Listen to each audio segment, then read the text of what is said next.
pensado que en la cabalgata de Reyes en Madrid, a donde hay que llegar 5 horas antes, poner una escalera, llevar unas sillas, apartar el sitio, pues que había un sitio asignado a las personas con movilidad reducida para ellas o para sus hijos, o si eran los hijos, para los hijos y los padres, y nadie tiene un problema en aceptar que esas personas tengan un espacio para que ellos puedan percibir o para participar de esa festividad.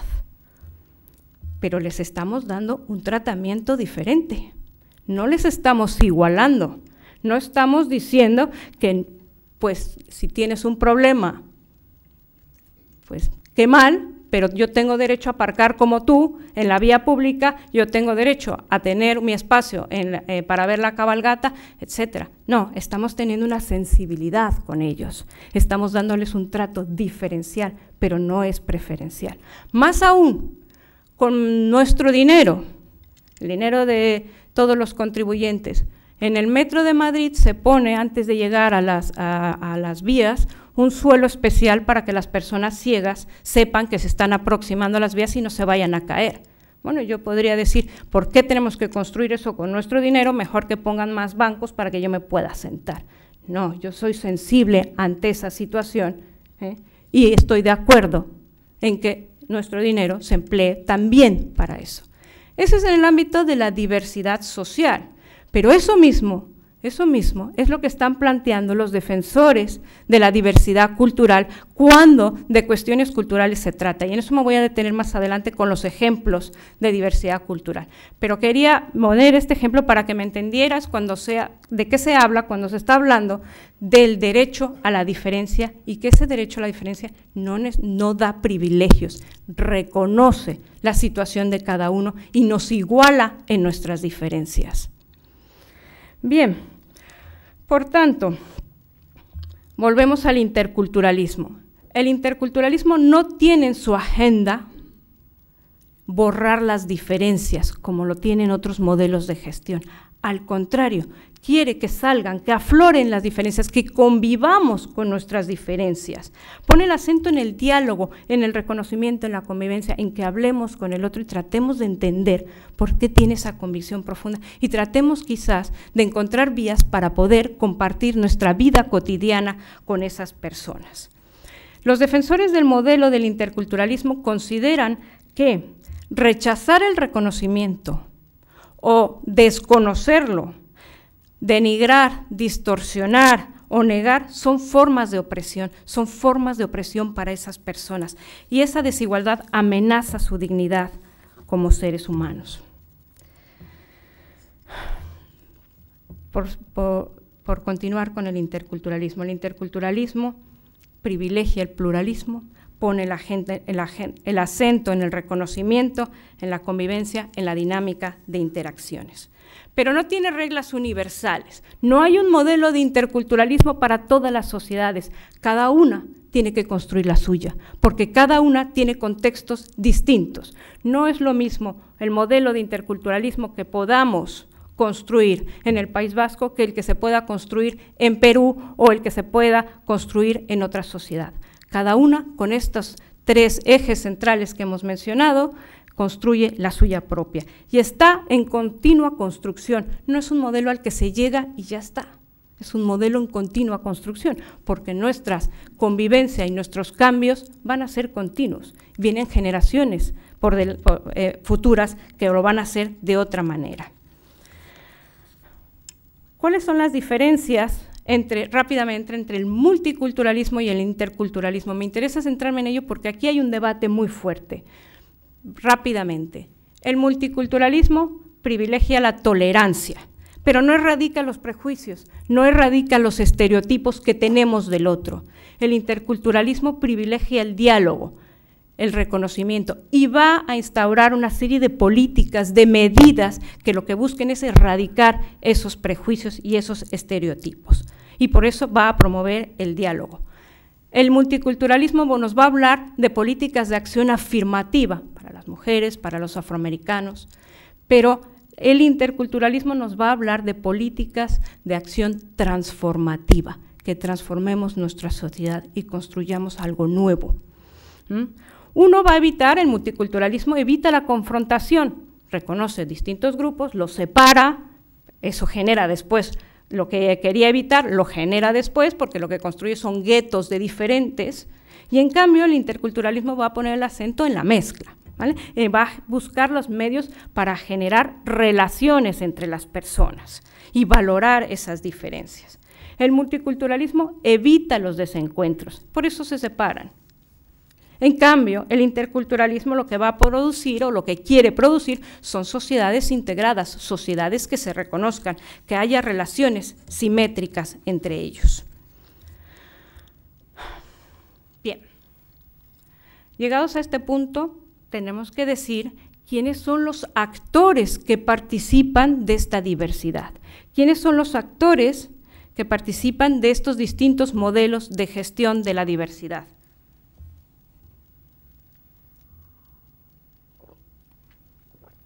Hay muchos actores, pero yo voy a englobar, yo siguiendo a algunos teóricos políticos, 3 grupos de actores, 3 conjuntos de actores. El primer conjunto de actores está conformado por lo que se llaman las diásporas contiguas y las diásporas no contiguas o inmigrantes o poblaciones inmigrantes. Las diásporas contiguas hay distintos tipos. Puedes estar aludiendo a las vecinas minorías nacionales o mayorías nacionales. Estamos pensando, por ejemplo, en los palestinos en Israel, o en los rusos en los países bálticos, o los serbios en Bosnia, o los húngaros en Eslovaquia. Puede estar aludiendo también, las diásporas contiguas, a poblaciones que se definen como naciones dentro de estados plurinacionales. Piénsese, por ejemplo, en los franco-quebequenses en Canadá o los anglo-canadienses en Quebec. Después tenemos las diásporas no contiguas o poblaciones inmigrantes. Aquí también tenemos distintos tipos o distintos modelos. Pueden estar haciendo alusión a aquellas personas que se sienten vinculadas tanto a su comunidad de origen como a su comunidad de acogida. Yo misma nací en un país, crecí en otro y llevo 20 años en España y me he casado con un vasco. Me siento tanto de mi comunidad de origen, de mi comunidad de España, como me siento también de esta comunidad. En otros casos, otros modelos son la comunidad de origen no tiene un territorio específico, sino que se encuentra dispersa en distintos territorios, por ejemplo, los gitanos. Otro modelo de diáspora no contigua o población inmigrante son aquellas comunidades provenientes de la inmigración, que pueden ser grupos recientemente instalados. Para el caso español, piénsese, por ejemplo, en los ecuatorianos, que es la población inmigrante venida de América Latina de mayor peso poblacional, o lo era hasta que empezó la crisis. Pero también pueden ser comunidades históricas instaladas en el territorio desde hace muchísimo tiempo, pero que continúan manteniendo fuertes vínculos con su comunidad de origen. Muchos judíos, chinos, muchos chinos tienen un vínculo muy fuerte con su comunidad de origen. Pero también puede estar aludiendo a minorías involuntarias. Esta idea de minorías involuntarias es de un antropólogo de origen, creo que es nigeriano, pero ya afincado en Estados Unidos, que habla de los descendientes de aquellas poblaciones que fueron llevadas a la fuerza a otros sitios. Él, por supuesto, en quien está pensando es en las víctimas del esclavismo en Estados Unidos. A eso le llama minorías involuntarias. Recuerden que de los 15 millones de africanos que fueron llevados a Estados Unidos, 5 millones murieron en el trayecto de ida. Estas diásporas no son en sí mismas naciones, porque las poblaciones que se representan en ellas no se configuran como una nación. Luego tenemos un segundo conjunto de actores, que son los pueblos indígenas. Los pueblos indígenas es probablemente uno de los grupos más desfavorecidos de la historia de la humanidad, caracterizado por su constante discriminación cultural, por su exclusión social, por su marginación política, por su racismo. En septiembre de 2007, la Asamblea de Naciones Unidas declaró o puso sobre la mesa, adoptó la Declaración de Naciones Unidas por los Derechos de los Pueblos Indígenas. Este tratado duró 20 años de negociaciones. Durante 20 años se estuvo discutiendo si los pueblos indígenas tenían derechos y cuáles eran. Finalmente, en 2007, con la votación a favor de casi todos los países del mundo, salvo 4, Canadá, Estados Unidos, Nueva Zelanda y Australia, adoptaron esta declaración. Después hubo una presión mundial muy fuerte y estos 4 países terminaron por también votar a favor de esta declaración. Bien, en esta declaración se trata de definir lo que son los pueblos indígenas. En esta declaración o en los procesos de negociación trabajó mucho un antropólogo mexicano que se llama Rodolfo Stavenhagen.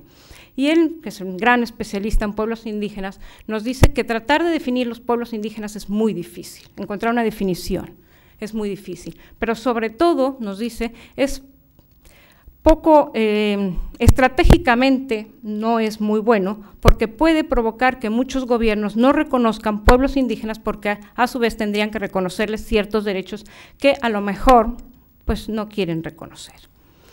Entonces él nos dice, hablemos de hilos conductores para tratar de definir quiénes son los pueblos indígenas. Y nos habla de 5 ejes conductores, ¿no? De autoidentificación y de estatus legal, del derecho a la tierra y al territorio. No hay pueblos indígenas sin derecho al territorio. Para ellos el territorio, su relación con el medio ambiente y con la naturaleza es fundamental. Su identidad cultural es otro de los hilos conductores, su organización social y sus costumbres jurídicas, esto ha dado toda una polémica en relación al pluralismo jurídico, y su participación política. Estos serían los 5 ejes que nos podrían configurar lo que es un pueblo indígena. Miren, el reconocimiento del diferente, el reconocimiento del pueblo indígena es muy interesante. Puede dar lugar a casos como el siguiente. El pueblo Sami, el pueblo indígena Sami, es reconocido como tal por el gobierno de Noruega, lo que quiere decir es que le otorga derechos colectivos. En cambio, el pueblo Sami no es reconocido como pueblo indígena por el gobierno sueco, quien solamente le reconoce como minoría étnica, lo cual quiere decir que les otorga derechos individuales, pero no les otorga derechos relacionados con la tierra, no les otorga derechos relacionados con los recursos naturales y, por supuesto, no les reconoce su identidad cultural. Por tanto, reconocer pueblos indígenas es fundamental porque eso va a establecer una política diferente en las relaciones que se van a establecer con ellos. Un tercer conjunto de actores son las minorías nacionales. Bueno, pertenecer a las minorías puede tener una explicación étnica, cultural, cívica, sociopolítica, multisocietal, multiterritorial, etcétera. Llegar a una definición de lo que es nación es algo en lo que no se han puesto de acuerdo ni siquiera los grandes especialistas. Por lo tanto, definir lo que son las minorías nacionales genera también muchísimos debates y muchísimos conflictos. Pero si tendríamos que adoptar una pequeña definición para poder trabajar en nuestro objetivo, podríamos seguir la definición que nos presenta Will Kimlicka sobre lo que son las minorías nacionales. Y él dice que son esos grupos etnoculturales que se piensan a sí mismos como naciones dentro de un Estado. Por tanto, eso les ha llevado a enfrentarse a un nacionalismo estatal y que estos grupos han resistido tradicionalmente la presión de asimilarse a esa nación mayoritaria. Y en su lugar, nos dice Kimlicka, lo que han hecho es movilizarse para formar su propia comunidad autogobernada o obtener el mayor grado de autogobierno posible. Todos estos conjuntos de actores, diásporas contiguas, diásporas no contiguas, inmigrantes, poblaciones o pueblos indígenas y minorías nacionales, no se encuentran separados así como yo los he explicado ahora, se encuentran mezclados, pero los he puesto así un poco para que nos permitan entender el debate y para que ustedes sepan de qué tipos de actores estamos hablando cuando hablamos de diversidad cultural. Cuando hablamos de diversidad cultural y tratamos de identificarlos con un modelo de ciudadanía, no solo estamos hablando de estos actores, sino que también hay distintos enfoques, distintas maneras de aproximarnos a este fenómeno. Uno puede ser histórico, otro puede ser antropológico, filosófico, sociológico, y yo aquí me voy a detener en uno, que es desde el punto de vista de la ciencia política, porque nos va a llevar a la toma de decisiones políticas para encontrar una salida a nuestra convivencia en la diferencia cultural, como desde el punto de vista jurídico-constitucional, porque es en ese en el que se reflejan una serie de tomas de decisiones también. Bien, me voy a centrar entonces en esta perspectiva y aludiré a estos tres conjuntos de actores. Cuando hablamos, repito, de la diversidad cultural desde la perspectiva politológica y jurídico-constitucional, de lo que estamos hablando es de políticas públicas, de lo que estamos hablando es de políticas que se adoptan oficialmente y de lo que estamos hablando es de tratados o de regulaciones jurídicas constitucionales, sean nacionales o sean internacionales, porque aquí el Tribunal Europeo de Derechos Humanos o la Corte Interamericana de Derechos Humanos tienen un papel fundamental. Bien.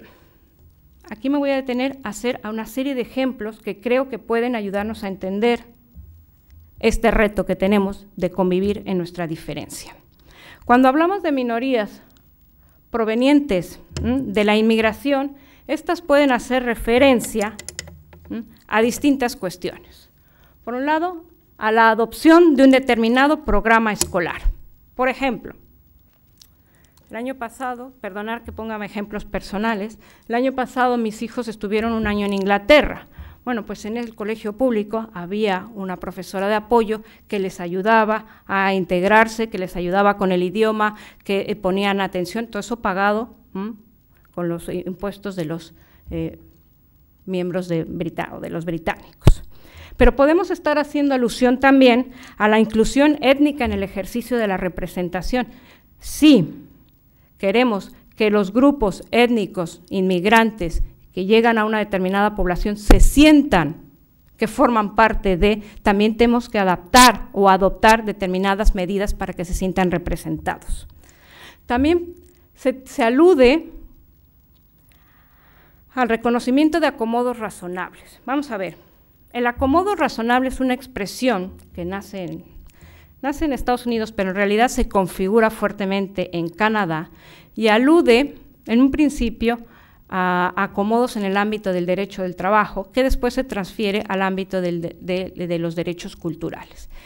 ¿Y qué significa? Significa la flexibilidad de una serie de normas o de reglamentos para que integremos, como puse yo el ejemplo de las personas con movilidad reducida, para que integremos a las personas con otras costumbres culturales, otras convicciones culturales en nuestra vida cotidiana. Por ejemplo, formas de vestir. En Canadá, en Reino Unido también, a las personas de origen, bueno, a los indios sikhs, cuyo vestimenta es muy tradicional, usan un turbante que para ellos es muy importante y no se lo pueden quitar porque forma parte de su identidad cultural, se llega a un acuerdo por el cual estas personas no tienen que usar el casco cuando van en moto o no tienen que usar el casco cuando trabajan en los astilleros. Les está permitido continuar vestidos con su turbante. No voy a hablar del caso del velo, porque eso es un caso ya muy extendido, pero para el debate, si queréis, podemos hablar de ello. Hubo una sentencia el año pasado, en julio, por el Tribunal Europeo de Derechos Humanos sobre esto que ha generado una polémica muy fuerte. Pero puede hacer alusión también el acomodo razonable a los horarios de trabajo. Miren, puede ser que por mis convicciones profundas, vamos a suponer que yo tengo una convicción profunda, religiosa, determinada, que no me permite trabajar los sábados, o no me permite o que mis alumnos no pueden venir a presentar sus exámenes los sábados, porque es un día de descanso para determinadas convicciones religiosas. Yo tengo que llegar con ellos a un acomodo razonable, ponerme de acuerdo para que esos exámenes se apliquen otro día, si quiero, por supuesto, reconocer que tienen una convicción profunda, si no, les igualo a todos y ya está. Esto, claro, es muy complejo y requiere mucha generosidad y requiere mucho diálogo, pero es que la democracia es así. La democracia tiene muchos costes, sería más fácil el autoritarismo, imponer. No, aquí se trata de dialogar en lugar de imponer. Tenemos el tema de calendarios. Miren, en acomodos razonables, bueno, un paréntesis, acomodos razonables hace alusión a un acomodo jurídico, pero también tenemos la versión cívica, la versión ciudadana, que es decir, los acuerdos entre particulares que no necesariamente requieren una regulación jurídica. A esto se les llama ajustes concertados. Unos son los ajustes concertados, en los que se ponen de acuerdo dos privados. Los acomodos razonables implican al ámbito político o al ámbito jurídico. Calendarios.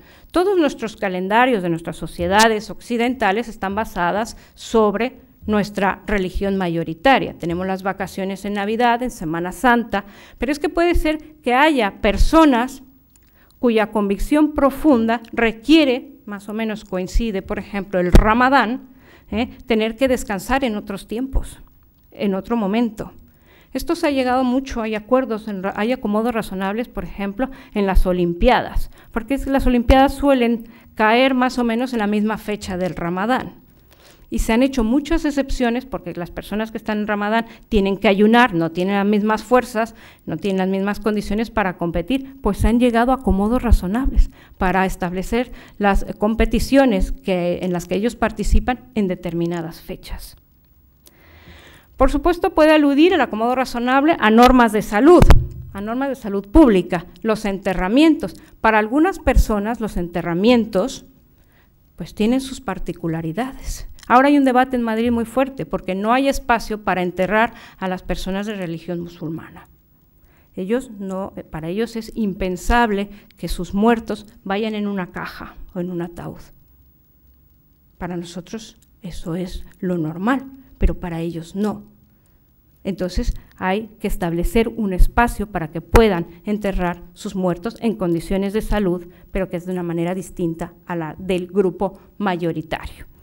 O usos ceremoniales de drogas, o ni siquiera usos ceremoniales. Por ejemplo, para las personas que viven en Bolivia, masticar la hoja de coca es algo que es incluso de salud, porque les permite aguantar las alturas en las que viven muchos de ellos, más de 3.000 kilómetros de altura.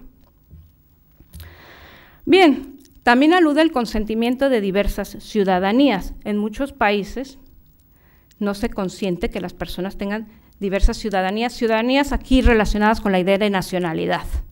Bueno, pues también si queremos tenemos que reconocer la nacionalidad a otras poblaciones.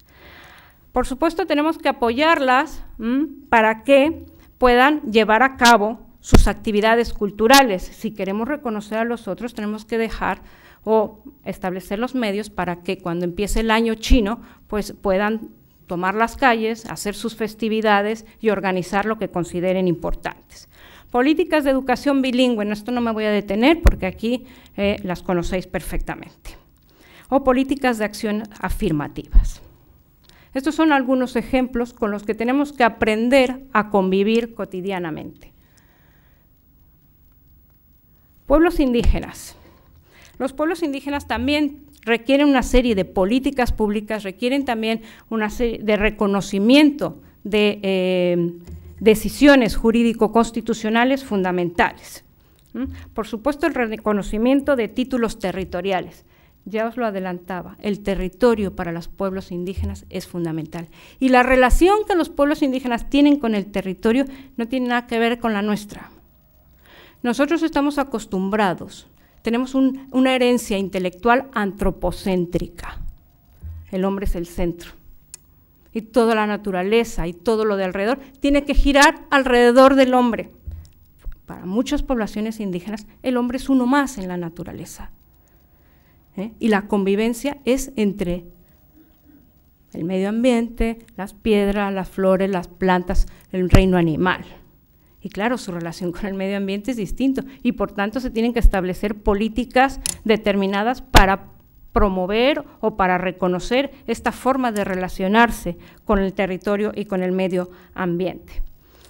Mantener tratados históricos o firmas de tratados, ya hemos hablado de los tratados. En América Latina muchos de estos pueblos están reconocidos también en la Convención Interamericana de Derechos Humanos y eso ha generado también grandes polémicas a la hora de tratar de conciliar ese reconocimiento con su vida cotidiana. Reconocer el derecho consuetudinario tiene unas costumbres distintas y hay que ver cuáles sí podemos aceptar y cuáles no, y eso se determina con el diálogo, no con la imposición. Por supuesto que hay costumbres que no se pueden admitir, hay límites a todo esto, hay límites, pero tenemos que dialogar sobre cuáles son esos límites y convencer a los otros de que existen esos límites y de que debemos defenderlos. Bien, aquí también hablamos de políticas de acción afirmativa, de políticas de acción transformativa, del reconocimiento del derecho consuetudinario. Aquí hay todo un debate sobre el pluralismo jurídico porque hay que poner de acuerdo a la legalidad estatal con la legalidad, entre comillas, que establecen estos pueblos indígenas para resolver sus conflictos. No sé, ejemplos. Algunos de ellos, frente al robo, no utilizan la cárcel, sino que utilizan un trabajo para la comunidad. Aquel al que le ha robado, ahora tienes que ayudarle a construir o a arreglar su casa o a arar su terreno y demás. Tienen otras formas de resolver su conflictividad. Y claro, a lo mejor, si queremos reconocer esos pueblos, tenemos que encontrar la forma en la que se aplique esa forma de resolver el conflicto y no necesariamente el conflicto o la forma que tenemos estatal de resolverlos. Y frente a las minorías nacionales, también hay una serie de políticas que hacen alusión pues, a la distribución territorial del poder en modelos federales o cuasi federales, por supuesto que hacen alusión al reconocimiento de lenguas oficiales, tanto a nivel estatal como a nivel nacional, a garantías en la representación. Ahora todo un debate, por ejemplo, en Canadá, en la que la minoría nacional quebequense pide que haya en los tribunales de justicia una representación de su población. Podemos hablar del financiamiento público de universidades, de colegios, de centros de salud, de medios de comunicación, etcétera. Todo esto, como lo conocéis bien, no me voy a detener mucho en ello, pero también, por ejemplo, en organismos internacionales como la UNESCO, que haya una silla, hay delegaciones de algunas naciones que pertenecen a otros estados que tienen reconocimiento en este tipo de delegaciones o que se reconocen sus selecciones deportivas, como el caso que están ahí puestos, que son la escocesa, la galesa o la norirlandesa. No son exhaustivos estos listados, pero nos ayudan a tener una idea de lo que os estoy planteando. Nos ayudan a tratar de entender que estamos en un momento en que la diferencia va a ser cada vez más creciente y que tenemos que convivir con ella, no la podemos negar, tenemos que encontrar las vías para convivir en ella. Pensar en cómo vivir juntos con nuestras diferencias nos conduce necesariamente a encontrar fórmulas que nos ayuden cotidianamente. Esto no es fácil, esto es muy complicado, esto es muy complejo, pero requiere de mucha generosidad por nuestra parte.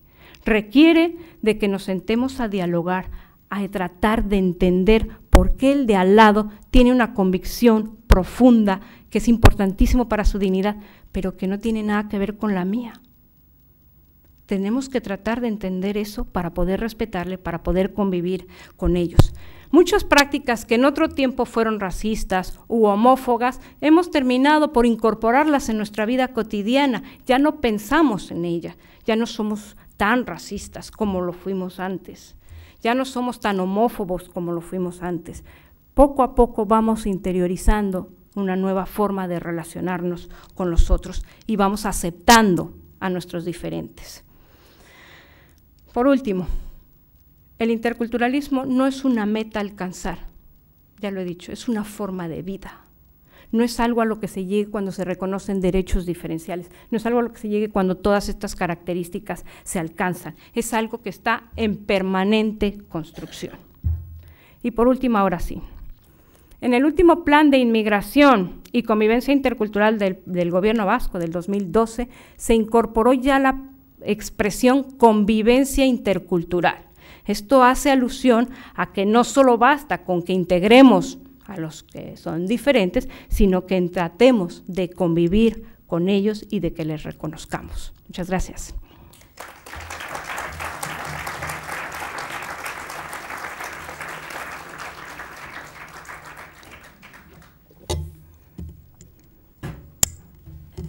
voy a ir para el debate.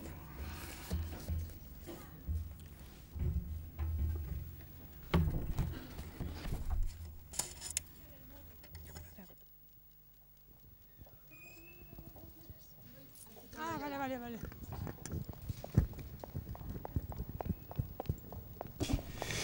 Pues muchas gracias, Isabel, por esta estupenda conferencia donde nos has dado tantas ideas y, ¿no?, nos ha hecho que pensar. Entonces, en este momento podemos abrir un turno de debate que seguro que habrá comentarios, como ella ha dicho, en este tema de la multiculturalidad, de la diversidad cultural,